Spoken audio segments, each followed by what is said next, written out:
In the midst of the Queen City's lower west side, in and among the aging homes and the boarded-up corner stores reflecting the drain of vitality from this inner-city neighborhood, there is a rebirth of the most unusual kind happening. For on Massachusetts Avenue, tucked in among the concrete sidewalks and the city grime, there is a home whose property is measured in acreage rather than city lots, in raised garden beds rather than manicured lawns, and in growing space rather than living space. And it is all happening under the banner of a remarkable not-for-profit called the Massachusetts Avenue Project, or MAP. And since 1992, the organizers of MAP have done the unthinkable, the unimaginable, by establishing a half-acre working vegetable farm right in the middle of Buffalo's inner city. Well, we provide produce to low-income families, and we also use it as an education tool. We employ about 20 youth during the school year and about 30 or 40 during the summer. We teach about sustainable agriculture. As MAP has evolved and succeeded, organizers have expanded their raised garden bed farm system to include a straw bale greenhouse, where the staff and the youthful entrepreneurs are able to grow food year-round. Ooh, like over 40 varieties. I mean, right here we have Swiss and rainbow chard. We have some green onions, some beets, some regular onions.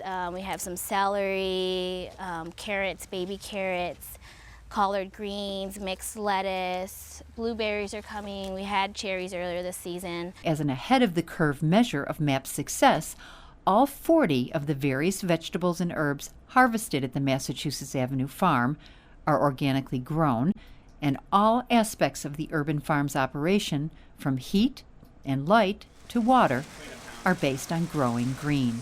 This building is a straw bale Adobe greenhouse, so the walls have straw bales that are sewn together and it's covered with mud Adobe.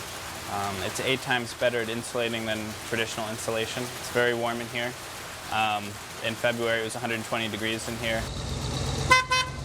This summer, MAP unveiled yet another impressive element of their program in the form of a mobile market.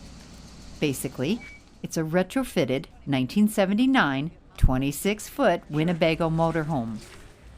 And every week, under the direction of mobile market manager Cindy Wynn, MAP farmers harvest their crops, price them according to current market trends, load them into the mobile market bins and shelves, and set off for one of 5 West Side neighborhood community centers. There's a lot of families that don't have transportation, so we kind of take the produce to the families. If you have a bus pass, it can take anywhere between 2 and 3 hours with transfers.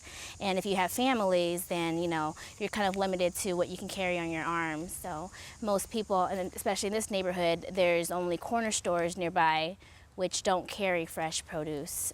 So we're trying to address those access issues and health issues. One more peach? Yeah. One more? And while this mobile market is clearly expanding MAP's impact outside of their city block radius, MAP organizers are already hard at work on the next stage of organic farming that will begin in their greenhouse this fall. New at the Growing Green Youth Farm is our Aquaponic System, which is fish and plants living together in a symbiotic relationship. We have an equal amount of fish space to an equal amount of plant space, and it's a closed system. So we're running the fish water from the fish tank through all sorts of gravel grow beds made out of bathtubs, laundry tubs, things we've constructed out of wood and pond liner, and we're growing vegetables in all of those, and those serve as a natural filter for the fish waste that's produced. So we'll actually be raising 1,500 tilapia fish at a time in this tank in the floor of our greenhouse, and hopefully within 6 to 9 months we'll have about 2,000 pounds of fish that we can sell in the community. In assessing inner-city neighborhoods, MAP Executive Director Diane Picard describes the areas as food deserts. Yet to see inner-city residents shopping for healthy organic produce in their own neighborhood market on wheels, it's obvious that MAP is slowly but surely turning Buffalo's inner-city food desert into a delicious oasis of nourishing food choices and healthy agricultural business practices.